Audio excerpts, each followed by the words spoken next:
Hello friends, இப்போ நம்ம என்ன வீடியோ பார்க்க போறோம்னு பார்த்துக்கிட்டோம் அப்படின்னா, இந்தியாவில் ஒவ்வொருத்தர் சைக்கிள் ஓட்ட ஆரம்பிச்சு இந்திய பொருளாதாரம் என்ன ஆகும்னு உங்களுக்கு தெரியுமா? கேட்டால் ஷாக் ஆகிடுவீங்க. ஆமாம் ஃப்ரெண்ட்ஸ், சைக்கிள் ஓட்டுறதுனால அப்படின்னா இந்திய பொருளாதார வீழ்ச்சி அடைய போகுது அப்படின்னு கேட்டிங்கன்னா, நம்பர் 1, எல்லாரும் சைக்கிள் யூஸ் பண்ண ஆரம்பிச்சா யாரும் பைக் வாங்க மாட்டோம், அதுக்கு பெட்ரோலும் போட மாட்டோம். நம்பர் 2, சில பேர் கார் வாங்குவோம், கார் வாங்குறப்பையும் வரி கட்டுவோம், தண்டத்துக்கு ரோட்டில் ஓட்டுறப்பையும் வரி கட்டுவோம். இப்போ கார் பைக் ரெண்டும் வாங்காதனால அதுக்கு வாங்குற ஃபேர் பார்ட்ஸும் வாங்க மாட்டோம், ப்ளஸ் நம்ம பெட்ரோல் டீசலும் போட மாட்டோம். இதனால மிகப்பெரிய பாதிப்பு ஏற்படும். எல்லாருமே சைக்கிள் ஓட்ட ஆரம்பிச்சா பஸ் யூஸ் பண்ண மாட்டோம், பஸ் மூலயமா கவர்மெண்ட்டுக்கு போகிற பணமும் லாஸ் ஆகும், ப்ளஸ் ட்ரெயினும் யூஸ் பண்ண மாட்டோம். இதனால மிகப்பெரிய பாதிப்பு ஏற்படும். ஏன்னா சென்னையில் ஒட்டுமொத்த பேருக்கும் ட்ரெயின் தான் வாழ்க்கையே.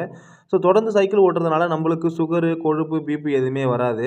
அதுக்கு மூலயமா டாக்டர்கிட்ட போக மாட்டோம், டாக்டருக்கும் வேலை இருக்காது, தேவையில்லாமல் காசு அங்கேயும் இங்கேயும் செலவு பண்ண மாட்டோம். நான் சொன்ன எல்லாமே நடந்துச்சு அப்படின்னா நம்மகிட்ட இருந்து கவர்மெண்ட்டுக்கு போகக்கூடிய பணம் எதுவுமே போய் சேராது. இதனால நம்ம இந்தியா மிக பெரும் அளவிலான பொருளாதார வீழ்ச்சி அடையும். இப்போ உள்ள காலகட்டத்துக்கு இதெல்லாம் சாத்தியமா அப்படின்னு கேட்டால் சத்தியமாக சாத்தியம் கிடையாது. நான் இமேஜின் பண்ணி தான் சொன்னேன். பிடிச்சிருந்தா லைக் பண்ணுங்கள், கமெண்ட் பண்ணுங்கள்.